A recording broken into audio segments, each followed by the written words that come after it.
Donc là, effectivement, des niveaux de connaissances, on voit que c'est généralisable, on voit qu'il y a des applications qui viennent sur le terrain en accompagnement par rapport aux personnes en situation de handicap, et ce, quel que soit, somme toute, le handicap cognitif. Maintenant, en pédagogie, on parle aussi d'effet diligence, à savoir que nouvelle technologie, oui, mais pas nouvelle pédagogie, c'est-à-dire qu'on reproduit la même chose. Exemple, avant on faisait des cours par cassette audio, c'est passé en CD-ROM, c'est toujours la même dynamique.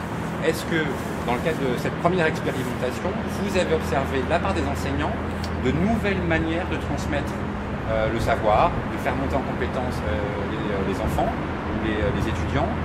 Ou est-ce que de la part des étudiants, vous voyez aussi de nouveaux usages se développer par rapport à ça? Est-ce qu'on est dans un effet diligence avec l'iPad aujourd'hui, ou est-ce qu'on est au point de basculer sur autre chose? On a les deux. Le premier aspect, d'abord, l'expérimentation dont on parlait tout à l'heure n'a pas porté sur les pédagogies et sur l'usage des iPads par les enseignants, mais sur l'appropriation par les jeunes des iPads. C'est pas tout à fait la même chose. D'accord. Et du coup, l'effet diligence, on peut le penser aussi par rapport à ça. De qui on parle et comment on se place. Si on se place du point de vue des enseignants, il est vrai qu'on aura tendance, en tout cas c'est une première réaction spontanée, à utiliser l'iPad pour faire son diaporama comme on faisait avant avec son ordinateur et qu'on aurait fait avant avec des transparents. Bon, donc ça c'est une première chose qui est effectivement une forme de reproduction des usages.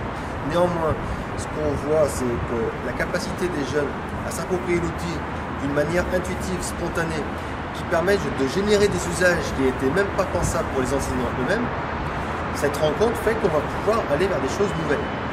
Et d'ailleurs, ce qu'on peut constater, non pas dans l'expérimentation que j'ai pilotée, mais sur ce qui se fait aujourd'hui, c'est qu'il y a une sorte de croisement entre les tablettes, entre tout ce qui relève de l'interactivité, l'interconnectivité, l'usage de plateformes, le travail à distance, le travail d'échange de fichiers, etc., le multimédia, et puis les usages que font les enfants et que font des enseignants qui commencent à se dire non pas comment je peux refaire ce que je faisais déjà, mais comment je peux penser autrement.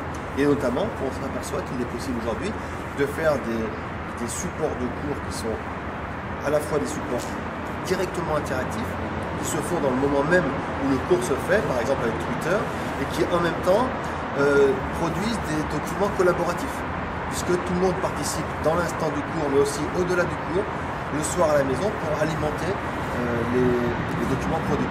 Du coup, on arrive à quelque chose que l'enseignant seul n'aurait pas fait, et que les élèves n'auraient jamais osé faire d'eux-mêmes, mais que cette rencontre permet de produire avec donc une nouveauté, à la fois dans la démarche de construction, mais aussi dans la réalisation des produits pédagogiques, notamment Alors, un exemple tout simple, c'est le fait de pouvoir concevoir son propre manuel scolaire avec un iPad, un logiciel qui s'appelle eBook Author, qui permet de constituer un manuel très rapidement, avec du texte, des images, et que les élèves eux-mêmes peuvent à leur tour faire évoluer et transformer.